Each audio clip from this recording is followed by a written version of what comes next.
Hello friends, welcome back to my channel. तो आपके जो भी एनवीएस से रिलेटेड डाउट्स हैं आप कमेंट सेक्शन में बताते रहिए, ठीक है। शॉर्ट वीडियोस बना करके मैं आपको आपका जो भी डाउट होगा वो क्लियर करती रहूँगी, ठीक है। अगर मैं कमेंट का रिप्लाई नहीं भी दे पाती हूँ तो ठीक है, बिकॉज इतने सारे कमेंट्स हो जाते हैं तो रिप्लाई देना पॉसिबल नहीं है। तो क्वेश्चन नंबर 322 देखते हैं। अगर आपको वीडियोज़ पसंद आती हैं प्लीज़ उन्हें ज़्यादा से ज़्यादा शेयर ज़रूर किया कीजिए, ठीक है। In a town of 840 persons 450 persons read Hindi, मतलब एक टाउन है, एक कस्बा है जिसमें 840 पर्सनस हैं, ठीक है। 450 पर्सन सिर्फ इंग्लिश 450 जो हैं सिर्फ हिंदी पढ़ते हैं। इंग्लिश पढ़ने वाले जो हैं 300 हैं और 200 जो हैं वो बोथ पढ़ते हैं। 200 हैं जो दोनों हिंदी इंग्लिश पढ़ते हैं। तो neither then the number of person who read neither is, मतलब दोनों में से कोई भी नहीं पढ़ते हैं, ठीक है। तो ये तो हो गए total number of persons. Formula हम यहाँ पर क्या लगाते हैं, NA plus NB minus NA intersection B, अभी पता चल जाएगा, इज इक्वल्स टू AB क्या है, NA यूनियन B, ठीक है।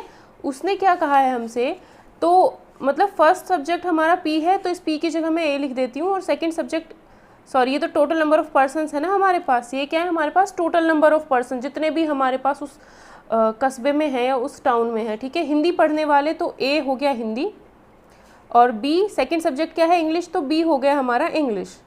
तो A इंटरसेक्शन B मतलब हिंदी और इंग्लिश का जो इंटरसेक्शन होगा। जब भी बोथ की बात आती है, बोथ मतलब दोनों पढ़ने वाले, मतलब इंटरसेक्शन वाला केस, तो ये 200 होगा। हिंदी इंग्लिश वाले कितने हो गए, दोनों को जोड़ दो, 450 और 300 750। इसमें से माइनस कर देंगे तो हमारे पास A यूनियन B या फिर हिंदी यूनियन इंग्लिश, इसका मतलब है इसमें से माइनस करोगे तो आपके पास आएगा 550। हिंदी यूनियन इंग्लिश, इसका मतलब होता है या तो हिंदी या फिर इंग्लिश, ऐसे पर्सन्स जो या तो हिंदी पढ़ेंगे या इंग्लिश।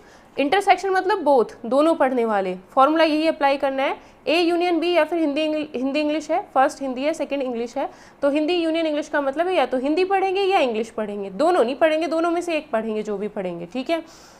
तो NH यूनियन E यानी कोई भी एक सब्जेक्ट पढ़ने वाले इतने हैं। उसने कहा टोटल नंबर ऑफ पर्सन्स तो इतने थे, पूछा क्या उसने पूछा कोई सा भी ना पढ़ने वाला। कहने का मतलब ये क्वेश्चन होता है वेन डायग्राम से, इसका मतलब है कि हमारे पास इतने पर्सन्स तो हैं, ध्यान से सुनना, इतने पर्सन्स तो हैं हिंदी पढ़ने वाले, first circle Hindi, second circle English, और टोटल जो है इस कस्बे में, इस टाउन में जितने भी पर्सन्स हैं वो है इस डब्बे के अंदर, ठीक है। तो हम कह सकते हैं हिंदी पढ़ने वाले सिर्फ हिंदी, उसने कहा ओनली हिंदी, ठीक है। 450 पर्सन्स रीड हिंदी, तो ओनली हिंदी नहीं, उसने कहा हिंदी पढ़ने वाले। अगर वो कहता ओनली का मतलब हो जाता सिर्फ ये वाला केस, क्योंकि इसमें तो इंग्लिश वाले भी आएंगे, ये जो है बीच में हिंदी इंग्लिश कॉमन वाला है। तो उसने कहा हिंदी पढ़ने वाले तो ये पूरा सर्कल होगा, ओनली हिंदी वाले ये वाला सर्कल होगा यहाँ तक बस, ठीक है।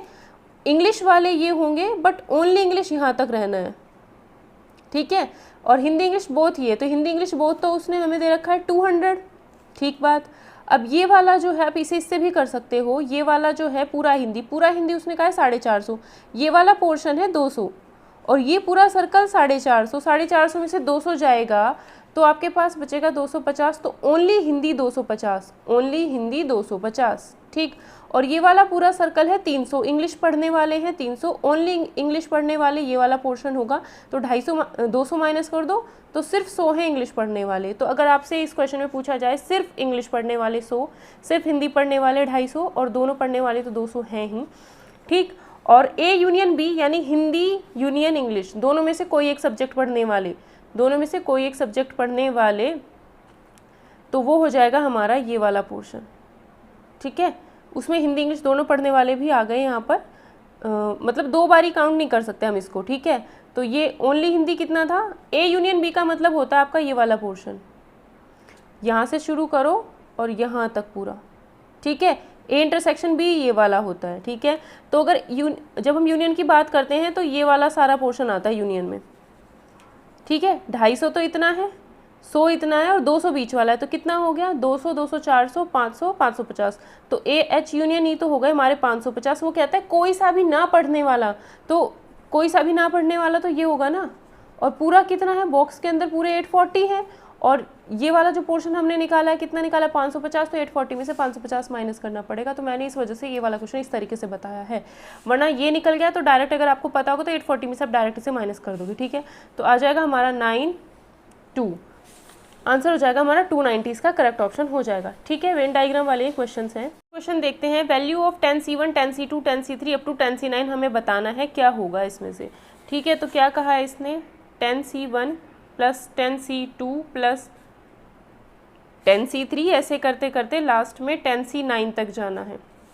ठीक है, तो इसका मतलब क्या होता है, फैक्टोरियल 10 अपॉन फैक्टोरियल 1, 10 माइनस 1 का फैक्टोरियल 9 फैक्टोरियल, 9 से 9 तक का कैंसिल हो जाएगा तो इसकी वैल्यू 10 ही बचेगी। जब यहाँ पर 1 होता है तो जो ये ऊपर लिखा हुआ होता है इसका आंसर वही होता है। ठीक, 10C2 अगर निकालते हैं तो 10 फैक्टोरियल, 10 में से 2 गया, 8 फैक्टोरियल और 2 फैक्टोरियल, तो 8 फैक्टोरियल से 8 फैक्टोरियल तक तो कैंसिल हो जाएगा, 9 इंटू 10 बचेगा यहाँ पर, तो 2 से ये 10 5 टाइम 9 5 जो 45, तो ये हमारा 45 आ गया। ठीक है, इसको देख लो लास्ट वाले को, 10 फैक्टोरियल, जब इनका डिफरेंस 1 हो जाता है तब भी आंसर इसका 1 आता है, जब इनका डिफरेंस 1 हो जाता है तब भी आंसर इसका 10 ही आता है। ठीक है, तो इस क्वेश्चन को हम कुछ इस तरीके से भी कर सकते हैं, देखो ज़रा मैं पूरा एक्सपेंड करके बताती हूँ।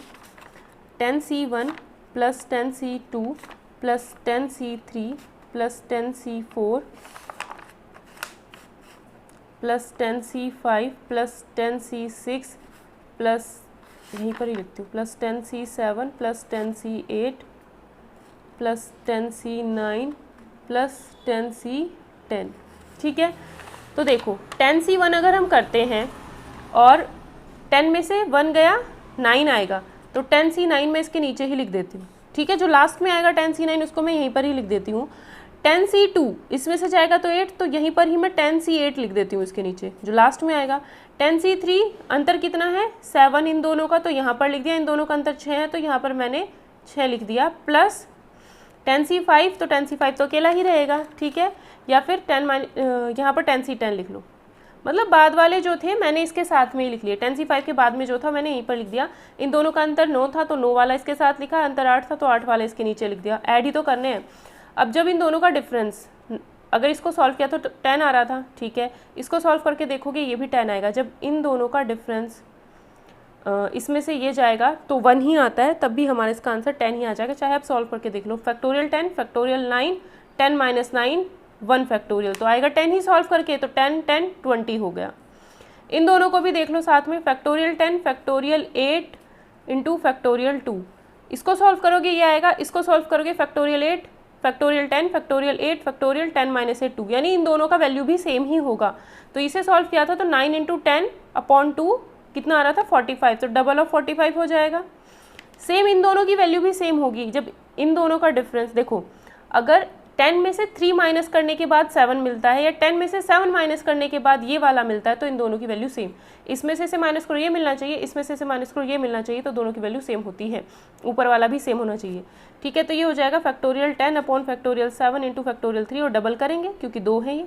ऐसे ही ये plus factorial 10 upon factorial 4 into factorial 6 double करेंगे और ये कितना हो जाएगा 10C5 factorial 10 upon factorial 5 into factorial 5, 10 10 है तो ये हो जाएगा factorial 10 upon factorial 10 10 minus 10 0 factorial. 0 factorial हमेशा 1 होता है, 0 फैक्टोरियल हमेशा 1 होता है। तो देखो अब इसे बस सॉल्व करना है। ये कितना हो, अभी से थोड़ा साफ साफ लिख देती हूँ, ये तो 20 आया, ये 90 आ गया, प्लस ये 7 से 7 फैक्टोरियल तक कैंसिल हो जाएगा, 8 9 10, 8 9 और 10 मल्टीप्लाई में ऊपर 2 और ये फैक्टोरियल 3 मतलब 6 6 है तो नीचे 3 आएगा, 2 से कट जाएगा, 3 से 3 टाइम्स का 8 3 24 24 0। ठीक है, अभी फैक्टोरियल 6 से फैक्टोरियल 6 तक कैंसिल, 7 8 9 10 इंटू 2, फैक्टोरियल 4 का मतलब है 3 इंटू 2 इंटू 1 इंटू 4। ठीक है, तो ये 3 से 3 टाइम्स कट गया, 2 इंटू 4 8 कट गया, 7 या 21 21 दूनी 42 420 यहाँ पर हो गया। ठीक है,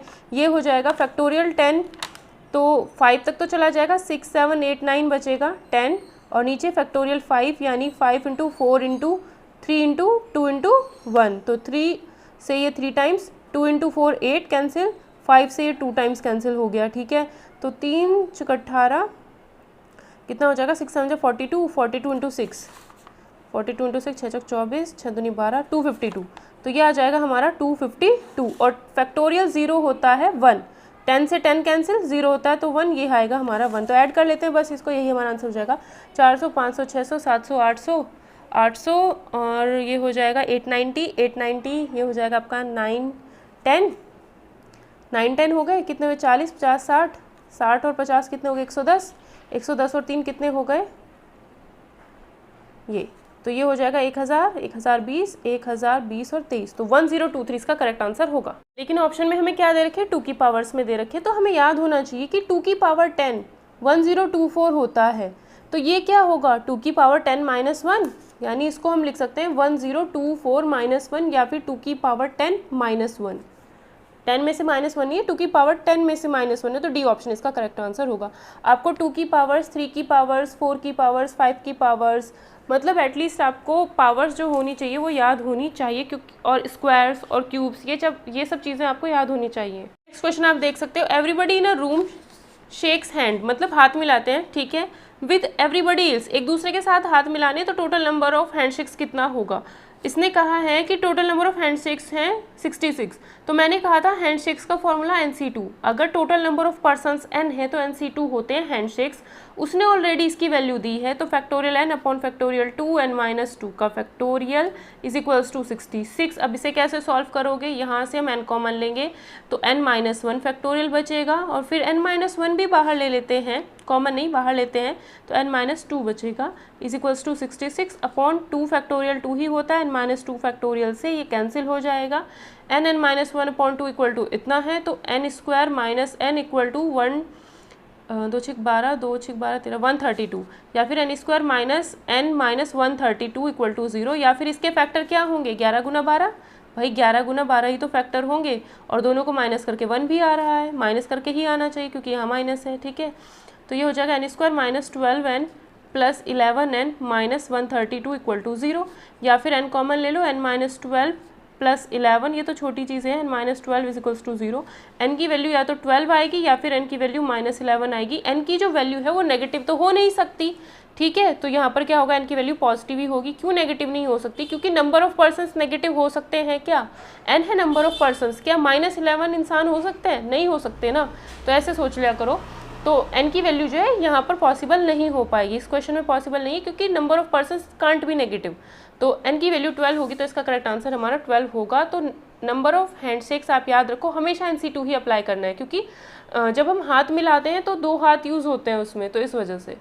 नेक्स्ट क्वेश्चन में कहता है total number of 9 digit numbers which have all different digits, कि हमें क्या करना है 9 डिजिट का नंबर, 9 अंकों की संख्या 1 2 3 4 5 6 7 8 9, तो 9 अंकों की संख्या हमको बनानी है, ठीक बात। उसके बाद कहता है कि जितने भी आप यहाँ पर अंक लिखोगे, अंक कितने होते हैं, डिजिट्स कितने होते हैं, 1 से 0 से लेकर के 9 तक डिजिट्स होते हैं हमारे पास, 0 1 2 3 4 5 6 7 8 9, ठीक। तो उसने कहा है कि डिफरेंट डिजिट यूज़ करने हैं, अगर आपने यहाँ पर 2 लिख दिया तो कहीं पर भी 2 नहीं आएगा, अगर यहाँ 3 लिखा है तो कहीं 3 नहीं आएगा, ठीक। तो 0 से लेकर के 9 टोटल नंबर ऑफ डिजिट्स कितने हैं हमारे पास 10। तो इस चीज़ को फिल करने से पहले मुझे ये चीज़ फिल करनी पड़ेगी, क्यों, क्योंकि हमारे पास 0 भी है, और अगर मैं फर्स्ट पोजीशन पे 0 रख दूंगी तो फिर ये जो पूरा नंबर रहेगा वो क्या हो जाएगा 8 डिजिट्स का नंबर, मतलब मैंने कहा 3 डिजिट का नंबर बनाओ ऐसे, तो क्या ये अब 3 डिजिट का है, नहीं ना, ये 3 डिजिट का है ही नहीं। तो जब भी हम 0 को ले रहे हैं चॉइस में, तो हमें 9 डिजिट का नंबर अगर बनाना है तो 0 फर्स्ट पोजीशन पे आ ही नहीं सकता, यानी इस पोजीशन पे 1 रख सकते हो, 2 रख सकते हो, 3 4 5 6 7 8 9, यानी टोटल 9 डिजिट्स इस पोजीशन पर आ सकते हैं, बट 0 नहीं आ सकता। तो इस पोजीशन को फिल करने के जो वेज हैं वो 9 हैं, ठीक। अब जब मैं इस पोजीशन को फिल करूँगी तो एक नंबर तो यहाँ आ जाएगा, जो नंबर यहाँ पर आ गया वो यहाँ नहीं आ सकता। टोटल मेरे पास जो, सॉरी नंबर नहीं डिजिट बोलना चाहिए मुझे, टोटल डिजिट्स मेरे पास 0 से लेकर के 9, यानी टोटल 10 डिजिट्स है मेरे पास। 10 डिजिट्स में से एक डिजिट यहाँ पर आ चुका है, तो यहाँ पर अब कितने डिजिट्स आएंगे भाई, 10 में से एक डिजिट आ चुका है, तो टोटल मेरे पास 9 डिजिट्स बचे। तो इस पोजीशन पर 0 तो आ सकता है, तो इस पोजीशन पर फिर से, तो देखो इस पोजीशन को फिल करने के तरीके 0 नहीं फिल कर सकते, तो टोटल 9 वेज, ठीक है। इस पोजीशन को फिल करने के तरीके टोटल तो मेरे पास 10 थे, लेकिन 10 में से एक यहाँ पर फिल कर दिया है, तो टोटल नंबर ऑफ वेज 9, क्यों? क्योंकि यहाँ पर 0 भी फिल कर सकते हो भाई, यहाँ पर पॉसिबिलिटीज़ टोटल कितनी होंगी, यहाँ पर मैं 0 फिल कर सकती हूँ, तो टोटल पॉसिबिलिटीज़ 10 है इसको फिल करने की, लेकिन एक यहाँ पर फिल कर दिया है, चाहे 1 किया हो चाहे 2 किया हो, जो भी आपकी मर्जी है वो किया हो फिल यहाँ पर, तो 10 में से एक कम करेंगे तो इसे फिल करने के तरीके भी 9। अब पूरे 10 डिजिट मतलब पूरे हमारे पास 10 डिजिट्स थे 0 से लेकर के 9 तक, ये नहीं 0 से लेकर के 9 तक पूरे 10 डिजिट हमारे पास थे, 2 यहाँ पर फिल कर दिए गए हैं, रिपीट किसी को भी नहीं करना है, तो इसको फिल करने के तरीके 8, ठीक है, और इसको फिल करने के फिर 7 हो जाएंगे, फिर 6, फिर 5, फिर 4, फिर 3, फिर 2, क्योंकि हमें रिपीट नहीं करना है तो कम कम होता चला जाता है, ठीक है। और अगर रिपीट करना होता तो अगर इसको 9 तरीके से फिल कर सकते हैं तो इसको 10 तरीके से फिल कर पाते, क्योंकि रिपीट हो सकता है, पूरी 10 पॉसिबिलिटीज़ है, कुछ भी आ सकता है यहाँ पर। और इस अगर रिपीट कर सकते हैं किसी भी डिजिट को तो यहाँ पर भी फिर 10 में से कोई सा भी डिजिट भर सकते थे, ठीक है, तो फिर 10 10 10 10 मल्टीप्लाई होता जाता, बस यहाँ पर 9 आता अगर रिपीट कर सकते थे। तो ये जो हमारा आंसर हो जाएगा, इन शॉर्ट हम इसे कर सकते हैं, अगर आप मतलब 1 सेकंड का क्वेश्चन है ये, अगर आपने परमुटेशन कॉम्बिनेशन पढ़ा हुआ हो तो मुझे तो पूरा कॉन्सेप्ट बताना है, और मैं इसी चीज़ को ज़्यादा फॉलो करती हूँ क्योंकि ये चीज़ कॉन्सेप्ट है, माइंड में रहता है हमेशा।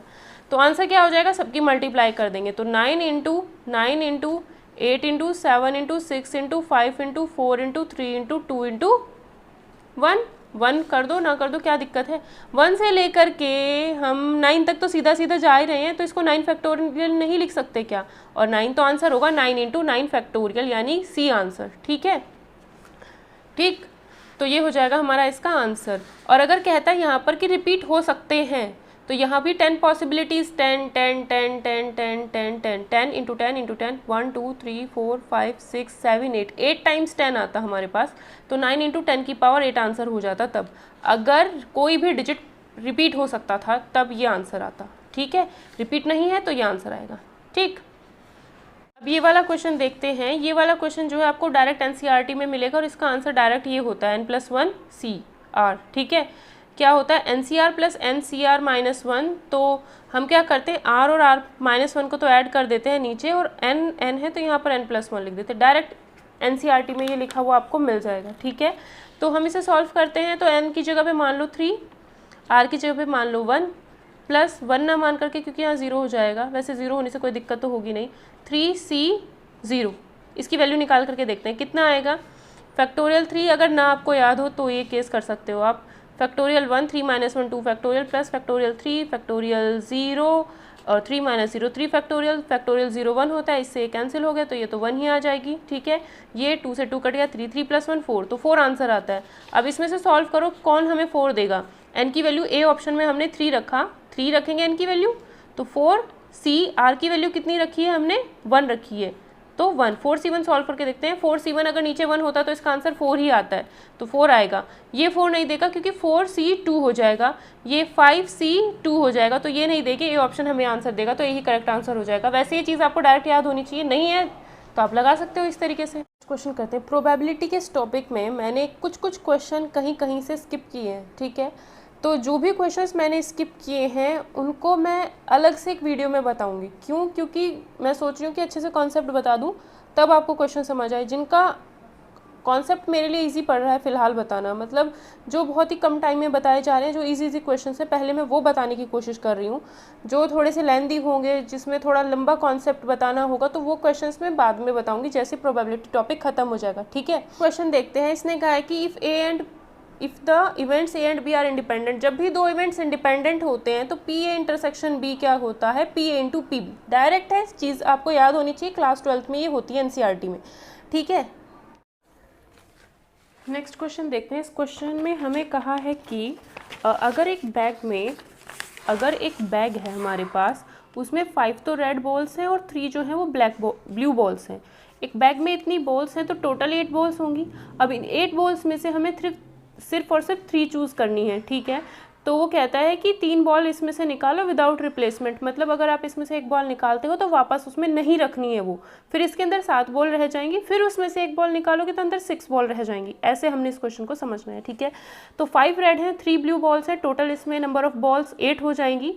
8 में से 3 चुननी है हमें, 8 में से 3 चुनने के तरीके होंगे 8C3, तो ये नीचे आएगा। Total number of veg, total में से सेलेक्ट करनी है, टोटल 3 सेलेक्ट करनी है, तो टोटल वाला जो भी सीन होता है वो डिनोमिनेटर में ही आता है। अब क्या करना है, 5 में से 3 5, अब हमें एक तो रेड चुननी है। प्रोबेबिलिटी किसकी बतानी, गेटिंग एग्जैक्टली 1 रेड बॉल, मतलब सिर्फ और सिर्फ एक ही रेड बॉल चुनने के तरीके बताने, सिर्फ एक ही रेड बॉल चुननी है। और टोटल कितनी भाई, 3 बॉल्स चुनिए, 1 2 3। तो क्या करना है, एक पर्टिकुलर रेड है, बाकी 2 ब्लू चुननी है, ठीक है। एक पर्टिकुलर रेड, बाकी 2 ब्लू चूज करनी है, ठीक है। तो 5 में से एक तो हमें रेड चुननी है, तो 5 में से किसी भी एक रेड को चुनने का तरीका, भाई फर्स्ट वाली भी हो सकती है रेड, सेकंड भी हो सकती है, थर्ड भी हो सकती है, 4 भी हो सकती है, 5 भी हो सकती है। तो total number of veg 5 red में से एक रेड चुनने का तरीका 5 ही होंगे, या फिर 5 में से एक चुनने का तरीका 5C1 लिखोगे, आएगा 5 ही। जब यहाँ 1 होता है तो यही आंसर होता है, ठीक है। अब 3 में से कितनी 2 चुननी है, अब बाकी तो हमें टोटल 3 चुननी है, तो 3 में से बाकी 2 चुनेंगे, भाई ब्लू चुननी है तो 3 में से ही तो सेलेक्ट करेंगे। तो जब हमें 3 चुननी है, 3 सेलेक्ट करनी है, तो 3 में से 2 सेलेक्ट करनी है, एक यहाँ कर ली, बाकी 2 सेलेक्ट करनी है, वो 2 जो होंगे ब्लू बॉल्स होने चाहिए, तो 3 में से 2 सेलेक्ट करेंगे, बस इसको सॉल्व करना, आंसर हमें मिल जाएगा। तो क्या हो जाएगा, फैक्टोरियल 5, ये तो होता है 5 ही, इन दोनों का डिफरेंस अगर 1 होता है तो भी आंसर 3 ही होता है, ठीक है। या तो यहाँ पर 1 हो तो आंसर ये होता है, अगर इन दोनों का डिफरेंस 1 हो तो भी आंसर यही होता है। इसको सॉल्व कर लो, factorial 8 upon factorial 3 into factorial 5, 5 से 5 तक के तो कैंसिल हो जाएंगे, तो 6 और 7 और 8 बचेगा। फैक्टोरियल 3 6 होता है, कैंसिल हो गया, 5 3 15, 7 8 56, ये हमारा इसका आंसर हो जाएगा, ठीक है। क्वेश्चन देखो, यहाँ कहा है, अच्छा क्वेश्चन है, there are 10 lamps in a hall, एक हॉल है उसमें आपने 10 लैंप्स लगा दिए हैं, ठीक है। अब हम क्या करते हैं, उसमें से किसी भी एक को आप अपनी मर्जी से जला सकते हो, ठीक है। आपका मन करे जो मर्जी वो वाला बल्ब जला दो, आप चाहे 1 जलाओ, चाहे 2 जलाओ, चाहे 3 जलाओ, कोई दिक्कत नहीं है। तो वो कहता है total number of ways in which the hall can be illuminated, आप उस होल को कितने प्रकार से प्रदीप्त कर सकते हो, कितनी लाइट्स उसमें जला सकते, कितने टाइप से प्रदीप्त कर सकते हो। का मतलब है कि मेरे पास ये होल था, तो मेरा, आप इमेजिन कर लो, आप एक रूम के अंदर बैठे हो, वहाँ पर एक बल्ब लगा हुआ है, दूसरा है, तीसरा है, 4 5 6 7 8 9 10 बल्ब है उसके अंदर। मेरा मन किया, मुझे लगा कि मैं तो सिर्फ एक ही बल्ब जला के बैठूंगी, दैट मीन्स एक बल्ब अगर जलाएंगे थोड़ी कम लाइट सी होगी। फिर मेरा मन किया नहीं, एक नहीं, अब वो एक अगर मुझे बल्ब जलाना है तो मेरा मन कर रहा है कि सिर्फ एक ही बल्ब जलाना है, तो 10 में से कोई भी एक बल्ब जला सकते हैं, ये जला दो, ये जला दो, ये कोई सा भी 10 में से एक, ठीक है। या फिर तो प्लस ऐसा भी कर सकते हैं कि 10 में से मुझे रोशनी कम लग रही थी, तो कितने प्रकार से प्रदीप्त किया जा सकता है। इसका मतलब यही है कि आपका मन करे, चाहे उसमें आप मतलब हल्की रोशनी थी तो मुझे थोड़ी सी ज़्यादा रोशनी करी थी, तो मैंने इन दोनों को जला दिया, या फिर इन दोनों को जला दो, या फिर इन दोनों को, या इन दोनों को, या इन दोनों को, या इन दोनों को, ऐसे कर करके जलाओ। तो मतलब है 10 में से कोई भी 2 बल्ब जला दो, थोड़ी सी ज़्यादा रोशनी हो जाएगी। हम ऐसा भी कर सकते हैं कि मुझे अभी भी कम रोशनी लग रही है, तो मैं 10 में से कोई भी 3 बल्ब जलाऊं, तो ये हो जाएगा। 10 में से कोई भी 3 बल्ब जलाने के तरीके ये। इसी तरीके से मैं ऐसा भी कर सकती हूँ कि 10 में से कोई भी 4 बल्ब जलाने के तरीके, मुझे थोड़ी कम रोशनी लगी। इसी तरीके से करते करते एंड में मैं आ जाऊँगी 10 में से कोई भी 10 बल्ब जलाने के तरीके, है ना। मुझे बिल्कुल ही कम रोशनी लगी थी, मैंने कहा फुल लाइट कर दो, तो 10 में से 10 ही बल्ब जला दिए। तो ये है हमारा, ऐसे करना है। तो इन सब चीज़ों को ऐड करके सॉल्व करना, आंसर आ जाएगा। तो यही देख लो आप आंसर में। तो जब हम इसे सॉल्व करेंगे, ऐसा क्वेश्चन मैंने पीछे भी कराया है ना, 10C1 10C2 10C3, ये अभी चीज़ हमने सॉल्व की है, तो आप वहाँ से देख लेना। 10C1 10C2, 10C1 की वैल्यू और 10C9 की वैल्यू सेम आएगी, तो डबल।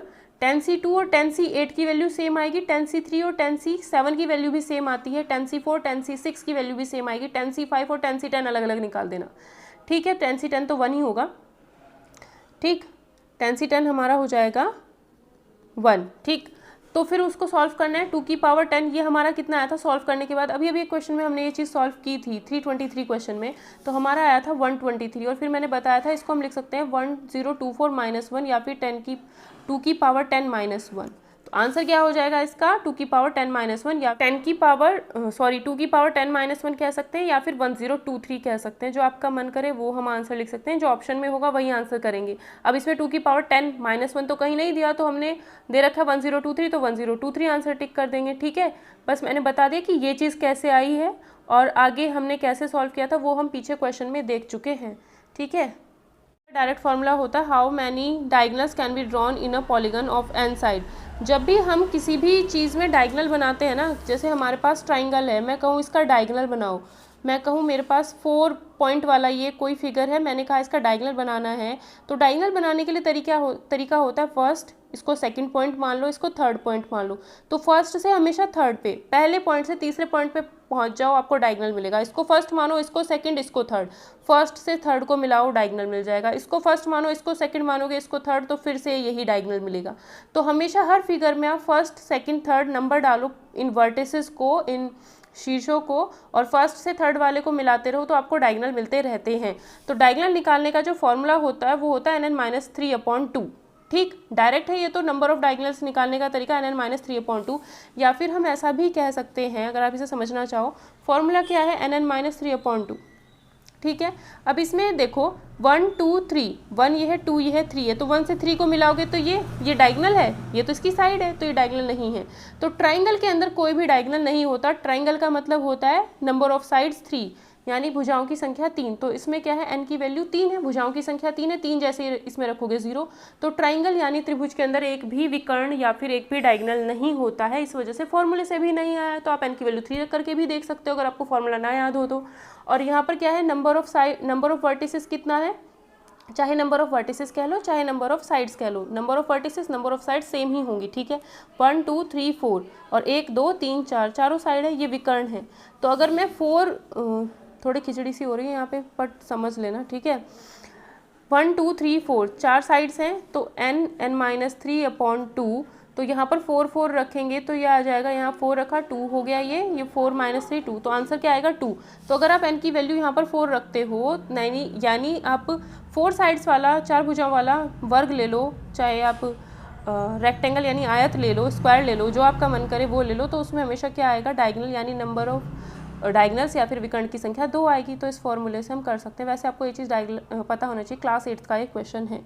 ठीक है।